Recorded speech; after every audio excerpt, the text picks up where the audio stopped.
2022년 11월 24일 목요일 하나님 나라를 시작하는 말씀 묵상 시간입니다.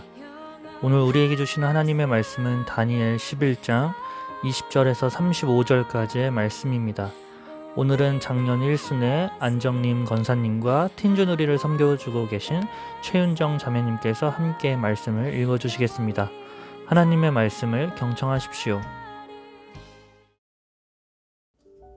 그 왕위를 이을 자가 압제자를 그 나라의 아름다운 곳으로 두루 다니게 할 것이나 그는 분노함이나 싸움이 없이 몇 날이 못되어 망할 것이요.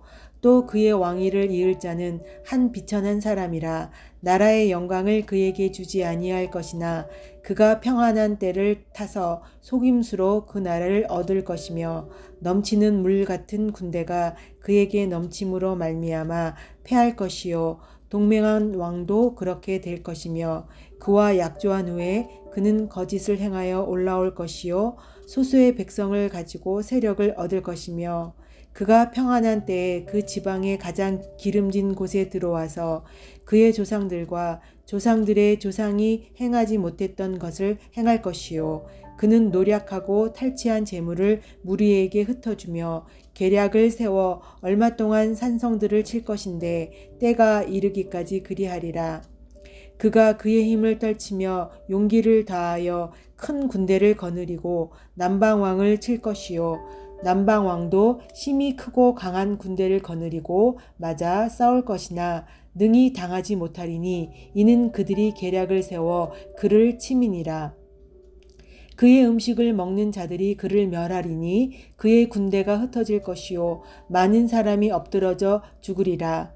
이 두 왕이 마음에 서로 해하고자 하여 한 밥상에 앉았을 때에 거짓말을 할 것이라. 일이 형통하지 못하리니 이는 아직 때가 이르지 아니하였으므로 그 일이 이루어지지 아니할 것임이니라. 북방왕은 많은 재물을 가지고 본국으로 돌아가리니 그는 마음으로 거룩한 언약을 거스르며 자기 마음대로 행하고 본토로 돌아갈 것이며 작정된 기한에 그가 다시 나와서 남방에 이를 것이나 이번이 그 전번만 못하리니 이는 기띔의 배들이 이르러 그를 칠 것임이라. 그가 낙심하고 돌아가면서 맺은 거룩한 언약에 분노하였고 자기 땅에 돌아가서는 맺은 거룩한 언약을 배반하는 자들을 살필 것이며 군대는 그의 편에 서서 성소 곧 견고한 곳을 더럽히며 매일 드리는 제사를 폐하며 멸망하게 하는 가증한 것을 세울 것이며 그가 또 언약을 배반하고 악행하는 자를 속임수로 타락시킬 것이나 오직 자기의 하나님을 아는 백성은 강하여 용맹을 떨치리라. 백성 중에 지혜로운 자들이 많은 사람을 가르칠 것이나 그들이 칼날과 불꽃과 사로잡힘과 약탈을 당하여 여러 날 동안 몰락하리라. 그들이 몰락할 때에 도움을 조금 얻을 것이나 많은 사람들이 속임수로 그들과 결합할 것이며 또 그들 중 지혜로운 자 몇 사람이 몰락하여 무리 중에서 연단을 받아 정결하게 되며 희게 되어 마지막 때까지 이르게 하리니 이는 아직 정한 기함이 남았음이라. 아멘. 오늘 말씀 21절부터 35절까지에 예언되고 있는 중심 인물은 안티오코스 4세 에피파네스 왕과 관련된 이야기입니다. 다니엘 말씀을 계속해서 하나씩을 통해 들어오셨다면 안티오코스 4세 에피파네스 이 이름은 익숙하지는 않지만 생소하지는 않은 이름일 것입니다. 알렉산더 왕이 죽고 난 뒤 여러 지방으로 나뉘어져서 나라들이 또 생겨났고 이스라엘 유대 지역은 셀레우쿠스 왕조가 차지하게 되었고 계속해서 그 지리상 여러 나라들 중간에 껴있기 때문에 이리 치이고 저리 치이는 상황에 놓이게 됩니다. 셀레우쿠스 왕조가 최전성기를 지나고 수습하는 시기에 오늘 주인공인 안티오코스 4세 에피파네스가 등장하게 됩니다. 사실 안티오코스 4세는 주전 189년부터 대략 13년을 인질로 로마에 머물렀던 적이 있습니다. 안티오코스는 로마에 인질로 있는 동안 그리스 문화와 로마 정책에 감탄을 하게 됩니다. 그리고 돌아와서 자신이 권력을 독점한 뒤 헬레니즘의 도움을 받아 셀레우코스 왕조의 통치 아래에 있는 수많은 민족들을 통합시키려고 합니다. 수많은 민족 중 하나가 바로 이스라엘 민족이었고, 적극적으로 각 지역의 문화를 헬레니즘 안에 편입시키는 과정에서 충돌이 일어나게 됩니다. 안티오코스 4세는 제우스 신을 따르고 있었기에 유대인들과의 충돌은 불가피했던 것입니다. 하나님께서는 이렇게 실제 일어난 일들을 다니엘에게 아주 자세하게 말씀해 주셨습니다.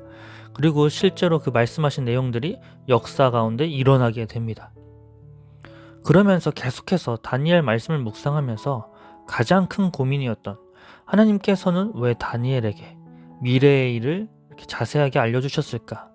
라는 질문이 끊이지 않았습니다. 이런 고민 끝에 오늘 이 말씀 구절을 통해 깨달음을 얻게 되었습니다. 11장 31절에서 32절 말씀을 제가 새 번역으로 들려드릴게요.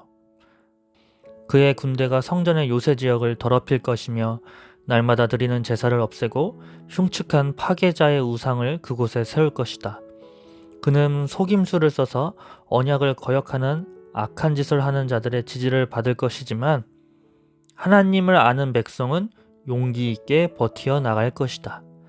하나님의 관심사는 미래의 일보다 그 하나님의 백성들이 어떻게 살아가는가에 대한 부분이 더 중요했습니다.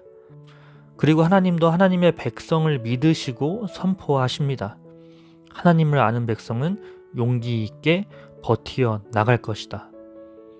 그리고 실제로 이스라엘 백성들은 이 시기가 다가왔을 때 하나님의 말씀을 붙들고 용기 있게 버티게 됩니다. 외경이 포함된 공동 번역 성경에는 마카베오라는 말씀이 들어 있습니다. 실제로 역사적 사실로 유다 마카베오가 안티오코스 4세에 반하여 반란을 일으킵니다. 조기 진압에 실패해 마카베오 전쟁으로 커지면서 셀레우코스 제국의 국력을 상당히 갉아먹게 되는 이야기가 담겨져 있습니다. 실제로 예루살렘 성전을 탈환하기도 합니다. 예루살렘 성전 탈환한 것을 기념하는 하누카라는 명절에 바로 유래가 됩니다. 다니엘에게 주셨던 말씀을 이스라엘 백성들은 하나님의 말씀으로 받고 그 삶을 살아냈습니다. 험난하고 고난의 시기를 버텨야 했던 이스라엘 백성들에게 하나님께서 꼭 필요한 메시지를 다니엘을 통해서 미리 전하게 하신 것이었습니다. 그리고 이 다니엘의 상황은 오늘날을 살아가는 우리와도 너무 비슷한 상황이죠.